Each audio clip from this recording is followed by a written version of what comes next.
What's up everyone, Terraquake here, and I'm back with another Pokemon Challenge video. Pokemon Crystal with only one Igglybuff was brutal, so in this video I'm doing a challenge that should be relatively easier, but still pretty interesting. Today I'm going to figure out if you can beat Pokemon Emerald with only Numel and Carvanha. Numel and Carvanha are very different when it comes to stats. Numel is a bit more defensive and it has pretty good special attack. On the other hand, Carvanha is very fast and a great attacker while not having good defenses. Numel learns some great moves by level up like Ember, Magnitude, Earthquake, and Flamethrower. However, Carvanha doesn't get the same treatment. It doesn't even get a single water type move by level up. So, you can guarantee that I'll be teaching Carvanha a bunch of good TMs and HMs like Surf, Ice Beam, Blizzard, and Return. Numel doesn't have access to too many TMs that he doesn't already learn by level up, so TMs won't be as useful for it. Anyways, time for them rules. I can only use Numel and Carvanha in battle. I'll have to catch other Pokemon for HM use only, so they will not be allowed in combat. No items in battle, only Pokeballs, held items, and items outside of battle are allowed, and like always, no glitches or exploits. By the way, I'm going to start with Carvanha, since you can get Numel right after the third gym. I used the Universal Pokemon Randomizer to replace Mudkip with Carvanha. For now, Trico is going to be the hardest starter to fight, but once I catch Numel, the battles against May should be pretty easy.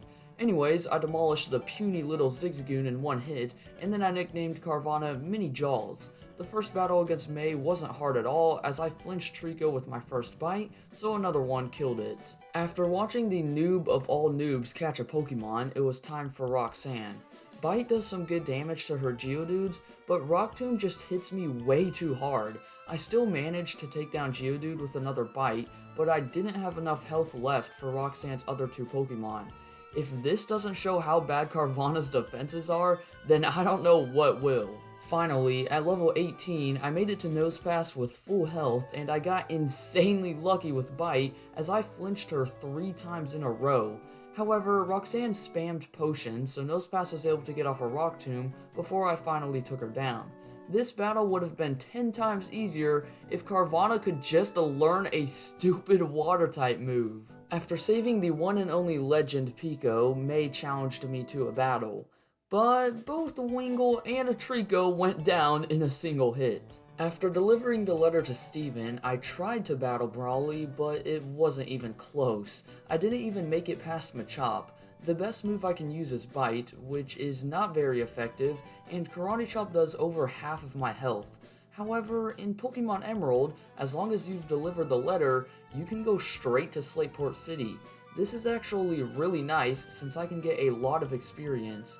However, Watson won't be any easier than Brawly, so this is gonna be interesting. Under the Cycling Road, May was ready to battle again. I took down Wingull with a Crunch, so Grovyle was up next. He outsped me, and Absorb surprisingly did a ton of damage. Crunch hit Grovyle back pretty hard, and then I held on with 1 hit point to finish him off with another Crunch. Last out was Slugma, but she couldn't take a hit to save her life. After battling every trainer that I could, I took another crack at Brawly. One Crunch nearly killed Machop, but he only used Bulk Up for some reason, so 2 more Crunches took him down after Brawly used a Super Potion. Meditite got one shot, so Makihita was out last. Crunch did some great damage, and once again, Brawly decided to use Bulk Up. He then got some health back with a Citrus Berry, which allowed Makihita to get off a powerful Vital Throw. After Brawly used another Super Potion, I finally killed Makihita, winning us the battle. I attempted the Watson battle at my current level, but it just wasn't happening. Voltorb and Electrike easily got one shot, but then Manectric came out. I immediately got paralyzed by his static ability, but it didn't even matter because Manectric one-shot me with the Shockwave. Considering that Watson still has a Magneton as well, I need to do a lot of grinding. 9 levels later, and I was finally strong enough to one-shot Manectric, so Magneton was out last. Crunch did over half of its health, and then Magneton went for Thunder Wave.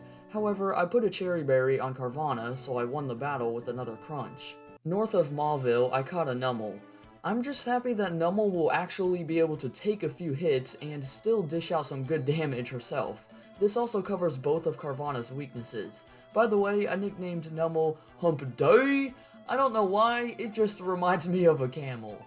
On top of Mount Chimney, it was time for the first battle against Maxie. Due to Mariena's Intimidate ability, Earthquake only did about half of his health. However, another Earthquake killed Mariana. Camerupt got one shot, and Zubat died to 2 embers. I have a good feeling that Maxie won't be that challenging in this run. Flannery's first 3 Pokemon all died in 1 Earthquake, and Torkoal only set up a Sunny Day, so 2 Earthquakes took it down. Yep, that's all there was to that fight. The battle against Norman was actually kind of tough. Spinda died in 1 Earthquake, but Vigoroth hit Numel with 2 powerful facades. I still took him down with 2 Earthquakes, so Linoon was up next. He lost half of his health because of Belly Drum, so 1 Earthquake did the trick. However, Slacking came in and finished off Numel, and due to a critical hit, Slacking also took down Carvanha when all I had to do was hit him with 1 more crunch. Luckily, on my next attempt, Slacking didn't even touch Carvanha, so I won the battle pretty easily.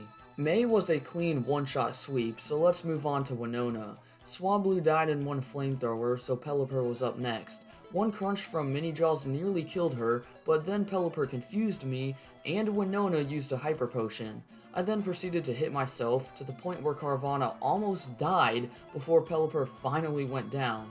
Tropius and Skarmory went down to a Flamethrower, so Altaria was out last. I got lucky as I immediately paralyzed her with a Secret Power. This allowed Numel to get off 1 more Secret Power before Carvanha came out and finished off Altaria with a Crunch. The last battle against May was nothing special. Tropius and Slugma got 1 shot, Pelipper was just being annoying with Protect, and Grovyle got off 1 Leaf Blade before going down to 1 Flamethrower. Right after that, it was time for Maxie. Mightyena got 1 shot, so Crobat was up next. His wing attack did a ton of damage to Mini-Jaws, as I brought Crobat below half health with a Surf. Maxie then used a Super Potion, but I got a critical Surf to kill Crobat. Last out was Camerupt, but of course, he got 1 shot. For once, the 7th gym battle against Tate and Liza wasn't that tough at all. I immediately double-teamed Claydol by using Crunch and Flamethrower, so it died without getting a single hit off. Solrock and Lunatone both went down to a single Crunch, so Xatu was the only Pokemon left. The reason why I saved Xatu for last was because it couldn't touch Carvanha, and most of the time, Xatu only used Calm Mind. So, a Flamethrower and a Crunch won us the battle. Quick side note, does anyone think it's weird that you battle Maxie 3 times in Pokemon Emerald, while you only battle Archie once? I guess Game Freak doesn't like Archie too much. Speaking of Archie, he wasn't too hard to beat.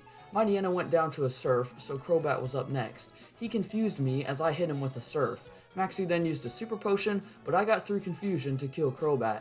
I decided to switch to Hump Day for Sharpedo just for fun, but I actually survived a critical slash, so 1 Earthquake took down Sharpedo. To be honest, I'm starting to run out of jokes for this Rayquaza cutscene. I feel like I've overused the whole telling his kids to shut up and go to bed joke. Let me know if you guys have any joke suggestions for this cutscene. Anyways, time for Juan.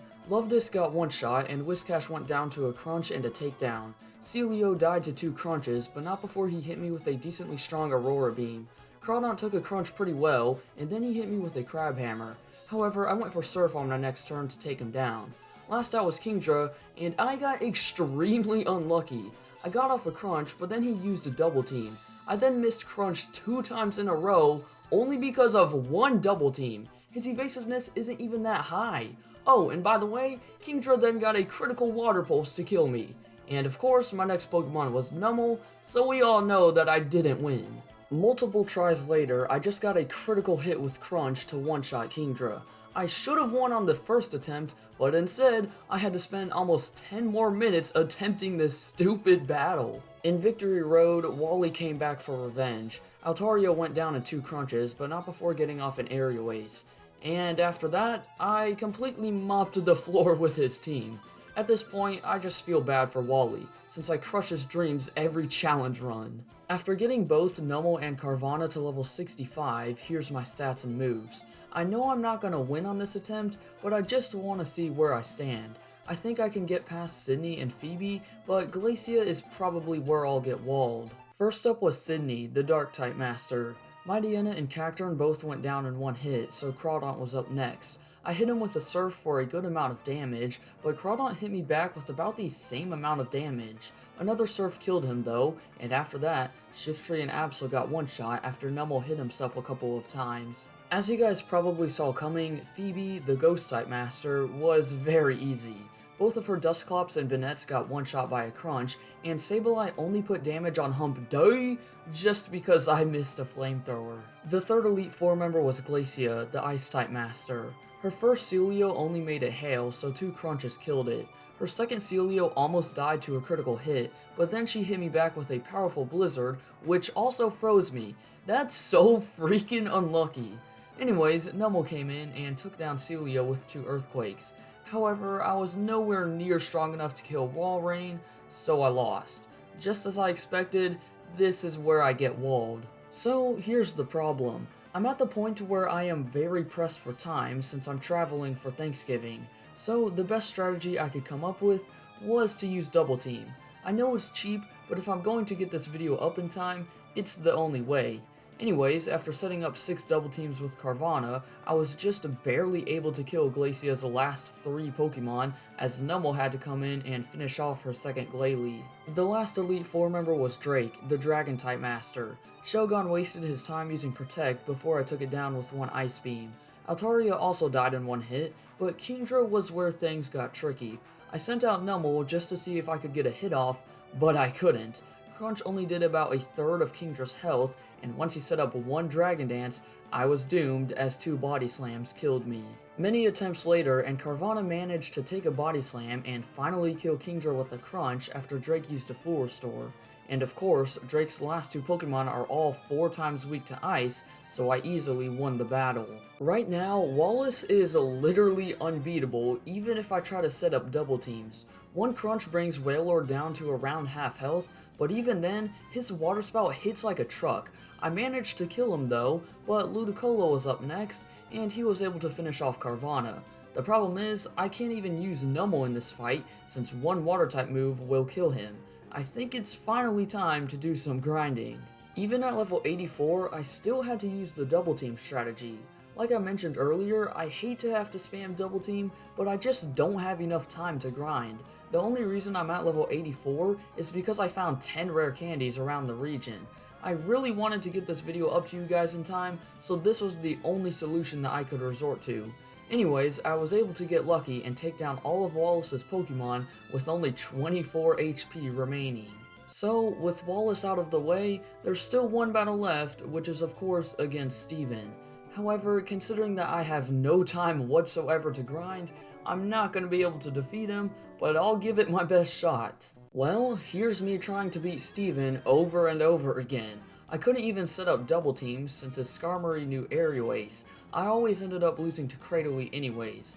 I know it's probably possible to beat the Elite Four without double teams, or to beat Steven at a higher level, but like I said, I just straight up don't have time. However, I still technically beat the main storyline of Pokemon Emerald with only a Numel and Carvanha under the rules that I set for myself. Overall, this challenge was still really fun to do. It was cool to see how strong Team Aqua and Team Magma's signature Pokemon really were. For my next challenge, I'm going to be playing through Pokemon Black.